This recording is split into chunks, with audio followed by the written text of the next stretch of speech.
The Zathran delegation arrived in a display of calculated grandeur. Their silver-hued ships descended through Earth's atmosphere like falling stars, their shimmering hulls reflecting the pale blue of the planet below. The United Earth Alliance had prepared for weeks, coordinating every detail of the reception. It wasn't every day that a species from the stars extended an olive branch, or so it seemed.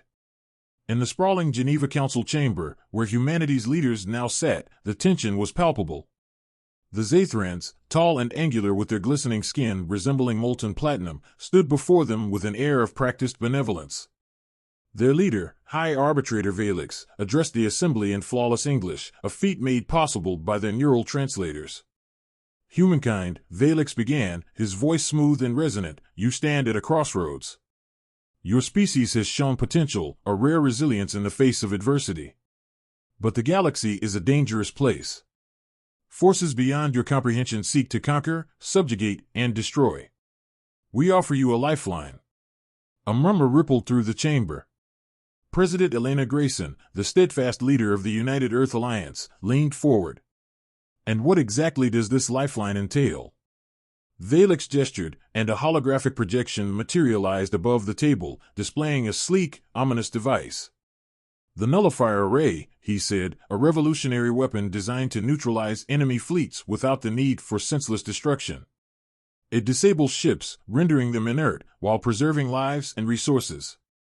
A weapon of peace, not annihilation." The projection spun, its intricate components glowing faintly. The room fell silent, captivated by the promise of such a device.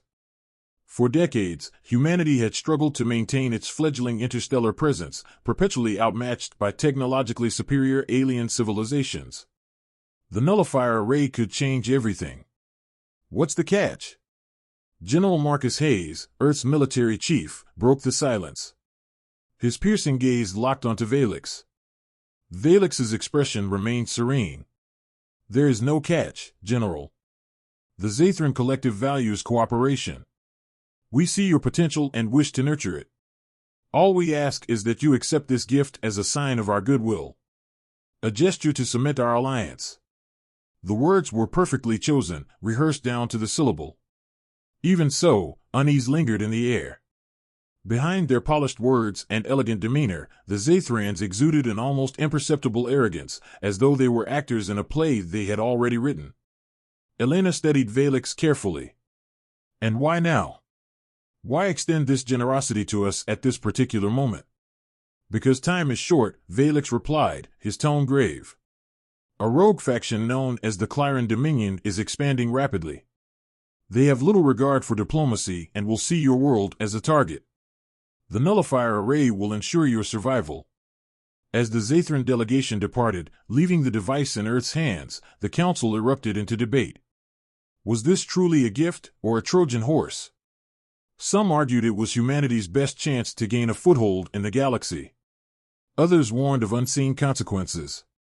But the looming threat of the Clyran Dominion left little room for hesitation.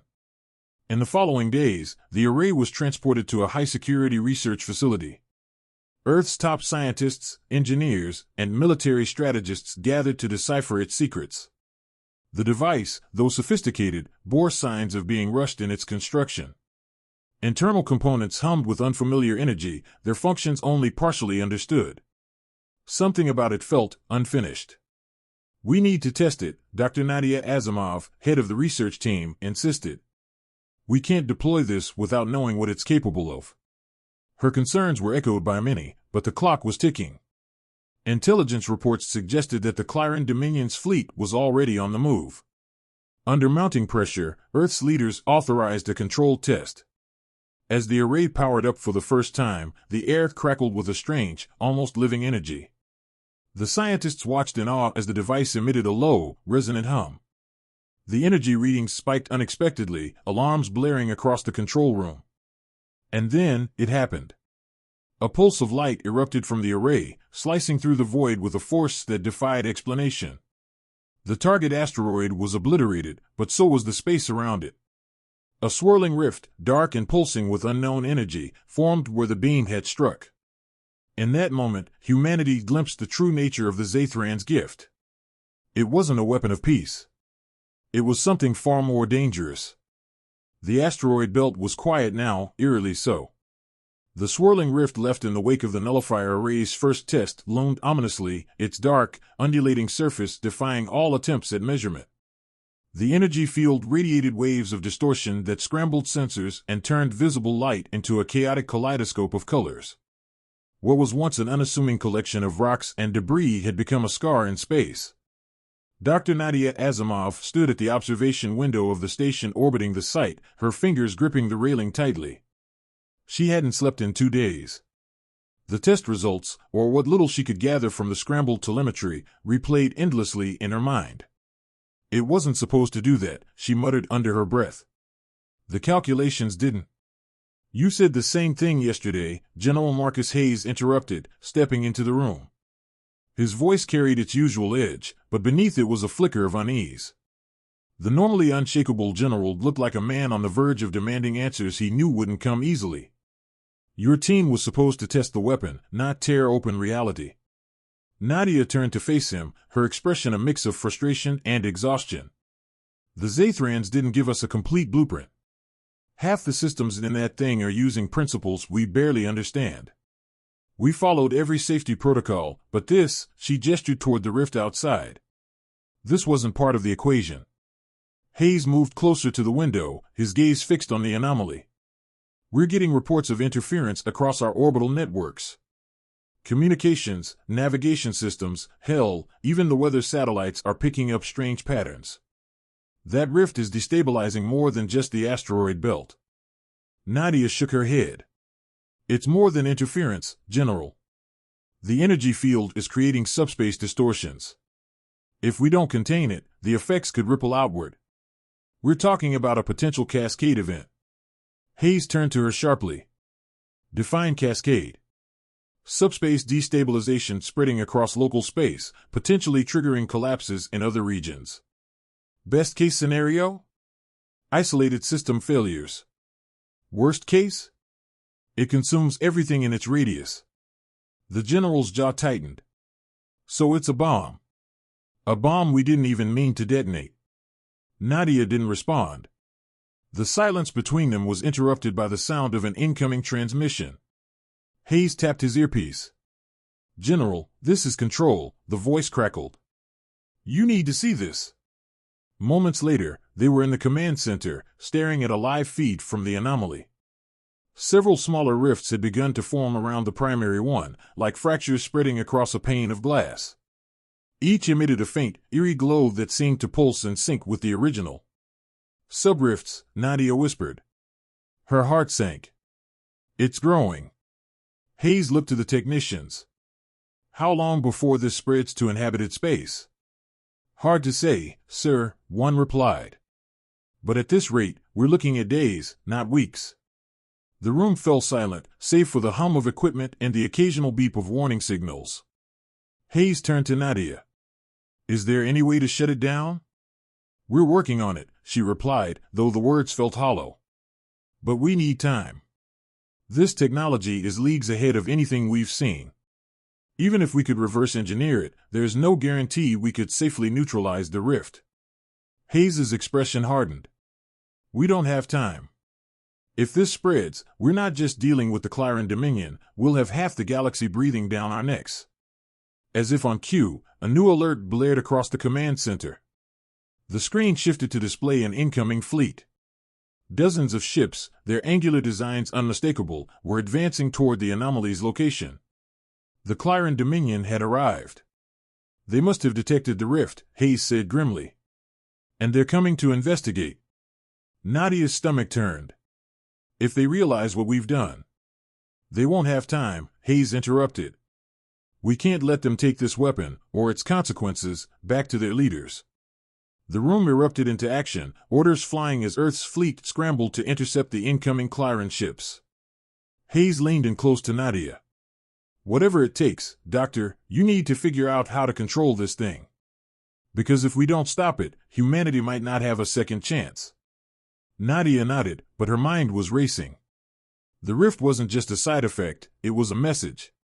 The Zathrans had given them this weapon knowing it would do more than disable enemy fleets. They had underestimated humanity's resourcefulness, but now it was clear, This was no gift. It was a trap. As the first warning shots fired in the distance, the rift outside pulsed brighter, as if aware of the conflict brewing around it. And Nadia couldn't shake the feeling that it wasn't done revealing its secrets. The command center buzzed with urgency as Earth's fleet prepared to intercept the advancing Clyran armada. Ships moved into formation, their sleek hulls reflecting the cold light of the anomaly. The rift had grown, its smaller fractures now intertwining with each other, forming a chaotic web of energy. What had started as a single pulse of light now loomed as a harbinger of destruction, or salvation, if humanity could seize control of it. General Hayes stood at the helm of the station's war room, his eyes locked on the tactical display. The Clyran fleet, numbering nearly 50 ships, moved with precise coordination. Their formation was tight, their intent unmistakable. They were here to claim the rift and the weapon that had created it. "Status report," Hayes barked, his voice cutting through the tense atmosphere.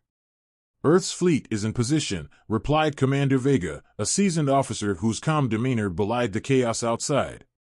38 ships, including the Resolute and the Aegis. "We're outgunned, but the nullifier array gives us an edge, assuming it works as intended." Hayes grimaced. That was a dangerous assumption, given the chaos the weapon had already unleashed. But they had no choice. The Clyrans weren't here to negotiate, they were here to dominate. And humanity wasn't about to surrender without a fight. "Deploy the array," Hayes ordered. "Target their forward fleet. Minimal power. I want to see what it does in a controlled combat scenario." The room fell silent as technicians scrambled to comply. On the tactical display, the nullifier array came online, its energy signature spiking as it drew power from the station's core. The weapons targeting systems locked onto the lead Clyran ships, their angular designs unmistakable even at this distance. Firing in 3, 2, 1, a pulse of light erupted from the array, slicing through space with surgical precision. The Clyran lead ships shimmered, their shields flaring brightly before collapsing entirely. Then, in an instant, the ships went dark. Engines, weapon systems, even life support, everything powered down, leaving the vessels adrift. The room erupted in cheers, but Nadia Asimov wasn't celebrating. She stood at the edge of the room, her eyes fixed on the monitors. The energy signature from the array had destabilized again, sending ripples through the rift. The anomaly pulsed brighter, its tendrils of energy reaching farther into space. "General, we have a problem," she said, stepping forward. "The array is amplifying the rift. Every time we fire, we're feeding it." Hayes turned to her, his expression hard. "And if we don't fire, the Clyrans will tear us apart." Nadia hesitated. She understood the stakes, but the consequences of continuing to use the array were terrifying. "General, if the rift expands much further, it could destabilize this entire region of space. We could be looking at a chain reaction, subspace collapses, gravitational distortions, maybe even a full-blown singularity." Hayes didn't flinch. "We don't have the luxury of waiting. Commander, prepare another shot. Full power this time." "General, wait." Nadia stepped in front of him. "The Zathrans didn't give us this weapon to help us. They wanted this to happen. They knew we'd use it without understanding the consequences. This rift, it's not just an accident. It's part of their plan." Hayes frowned. "Explain." "They're testing us," Nadia said, her voice rising with urgency. "They wanted to see how we'd handle this, whether we'd destroy ourselves or rise to the challenge. But they underestimated us. We've already learned more about the array in days than they expected us to in years. If we can understand the rift, we might be able to control it and turn it against them." Hayes studied her for a moment, then nodded. "You've got 1 hour. Make it count." Nadia rushed back to the research lab, her mind racing. If the array could create the rift, it could potentially stabilize it or weaponize it further. But the equations were maddeningly complex, and time was slipping away.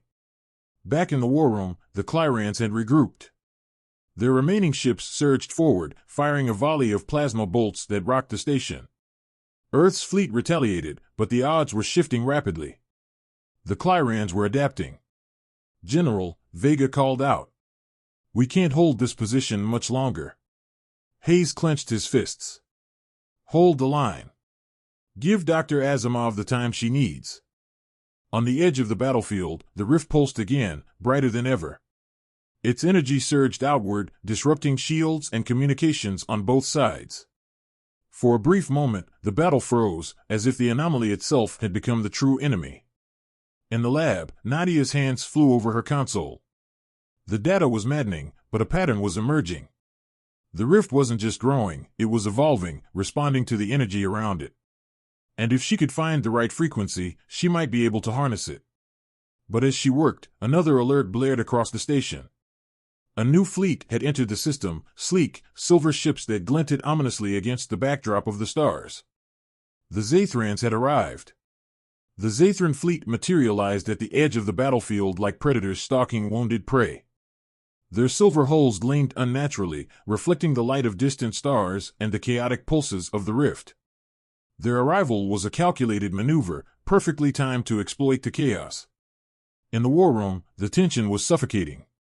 General Hayes stared at the tactical display, where the Zathran fleet's arrival turned a desperate standoff into an impossible scenario. Earth's fleet was already stretched thin, barely holding back the Claran assault. Now, with the Zathrans entering the fray, survival seemed out of reach. "They're not attacking," Commander Vega observed, his voice tight with suspicion. "Not yet," Hayes replied. "They're waiting. Watching us fight their real enemy, softening us up before they move in for the kill." On the display, the Zathran ships maintained their position, forming an unbroken line at the system's edge. Their presence was a silent reminder of their power and the supposed gift they had given humanity. It was a mockery, and everyone in the room knew it. "General," came a voice from the comm station, "we're receiving a transmission." "It's from the Zathran flagship." Hayes hesitated, his jaw tightening, then nodded. "Put it through." The holographic projector flared to life, and the image of High Arbitrator Valix appeared. His polished, metallic skin gleamed under artificial lighting, and his expression was as composed as ever. Behind him, the Zathran bridge hummed with silent efficiency. "General Hayes," Valix began, his tone dripping with condescension. "It seems you've encountered some difficulty." Hayes didn't bother hiding his disdain. "Save the pleasantries. Why are you here?" "To offer assistance, of course," Valix said smoothly. "The rift you've created is unstable, dangerous. It threatens not only your fleet but the delicate fabric of this region of space. Allow us to take control of the nullifier array and neutralize the threat. And in return, you'll take the weapon and leave us defenseless," Hayes shot back. Valix tilted his head, his expression unreadable. "Your mistrust wounds me, General. But consider this, your fleet is faltering, your weapon is beyond your understanding, and the Clarans are relentless. Without our intervention, humanity will not survive this battle." Hayes didn't respond immediately, his mind racing. Valix wasn't lying, at least not entirely. The Clarans were an immediate threat, but surrendering the array would leave Earth at the mercy of the Zathrans, whose motives were anything but altruistic. Before Hayes could respond, the room's comm system crackled again. This time, it was Nadia Asimov, her voice urgent. "General, I've found something." "Go ahead," Hayes said, turning toward the monitor. "I've been analyzing the rift's energy patterns," Nadia explained, her words rapid. "It's not just a random anomaly. It's responding to the array's output, almost like it's alive. If we can tune the array's frequency, we might be able to stabilize it, maybe even weaponize the rift itself." Hayes frowned. "Weaponize it? How?" "The rift is emitting waves of hyperenergetic particles," Nadia said. "If we can direct those waves, we could create a localized burst strong enough to disable every ship in its radius, without destroying them outright. It's risky, but it's our best shot." Hayes nodded slowly, his mind weighing the risks. "How long do you need?" 15 minutes, Nadia said. "But I'll need direct access to the array's control systems." "Do it," Hayes ordered. "Commander Vega, buy us time." As Nadia raced to the array's control room, the battle outside intensified. The Clarans pushed harder, their ships forming a spearhead aimed directly at Earth's fleet. Plasma bolts lit up the void, and ships on both sides exploded in brilliant bursts of light. The Zathrans, still observing from a distance, made no move to intervene. Valex's image remained on the war room's holographic display, his expression one of mild curiosity. "You're stalling, General," Valex said. "A dangerous game, given your position." Hayes glared at him. "You want the array? Come and take it." Valex's smile faltered for the first time, but he said nothing. The transmission ended abruptly, and the Zathran fleet began to move. Their ships advanced in perfect unison, cutting through space like a blade. In the array's control room, Nadia's hands flew over the console. The energy levels were volatile, the systems fighting her every adjustment. Alarms blared as the rift pulsed violently, its tendrils reaching farther into the void. "Almost there," she muttered, sweat dripping down her face. The Zathrans opened fire. Their weapons weren't aimed at Earth's fleet but at the Clyrans, carving through their formation with precision. It was a calculated move, one designed to weaken both sides while conserving their own forces.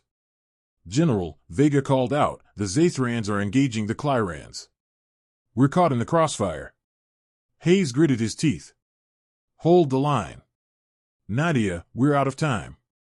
Just one more adjustment. Nadia's fingers danced across the console, and then the system stabilized. The rift pulsed one final time before its energy focused into a single, directed beam. "Done," Nadia shouted. "The array is ready." In the war room, Hayes gave the order. "Fire."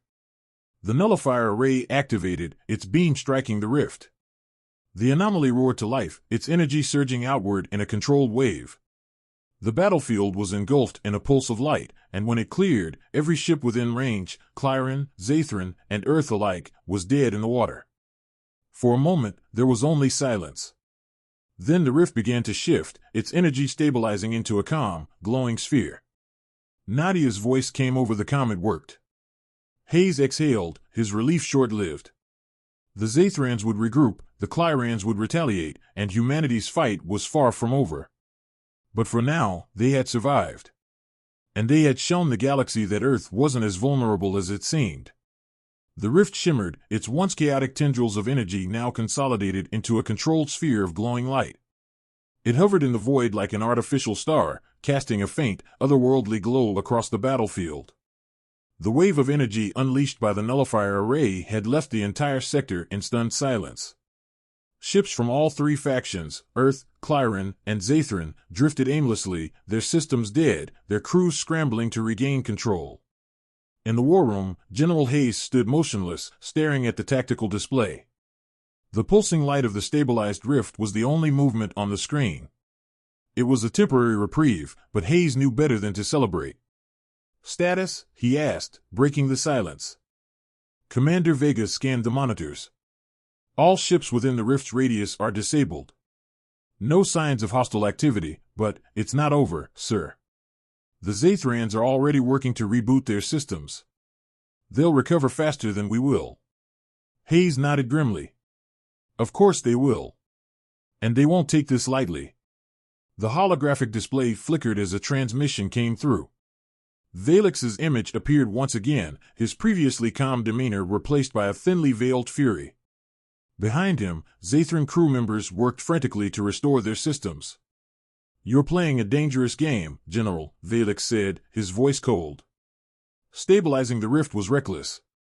You've created a weapon you can barely control." Hayes stepped closer to the display, his tone defiant. "A weapon you gave us. Did you think we wouldn't figure it out?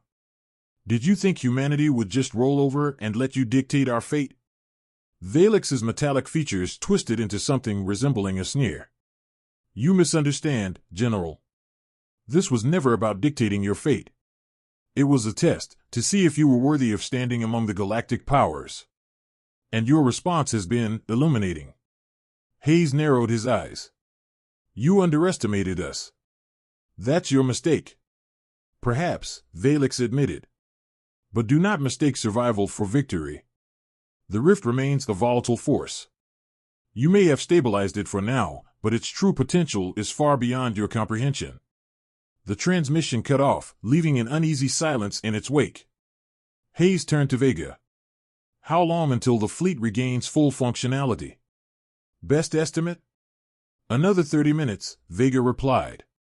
But the Zathrans will be operational in half that time. Hayes clenched his fists. Then we need to act now. Prepare the array for another pulse. We're not letting them walk away from this unscathed. In the array's control room, Nadia Asimov worked tirelessly, her team scrambling to fine-tune the weapon. The stabilization of the rift had drained its energy reserves, and recharging it was proving more difficult than anticipated. The rift itself seemed to hum with latent power, its glow steady but unnervingly intense. "This is insane," one of her technicians muttered. "If we push the array any harder, we could destabilize the rift again." "I know," Nadia replied, her voice tight. "But if we don't, the Zathrans will destroy us. We've come too far to back down now." The energy readings on her console spiked suddenly, and Nadia's heart skipped a beat. The rift wasn't just stable, it was responding. The energy within it seemed to align with the array systems, as though the two were connected on a deeper level. "General," she said over the comm, "there's something you need to know. The rift isn't just a weapon. It's evolving. If we push it, there's no telling what it might do." Hayes's voice came through, calm but firm. "Understood, Doctor. But we don't have a choice. Prepare to fire." The array powered up, its energy conduits glowing brighter with each passing second.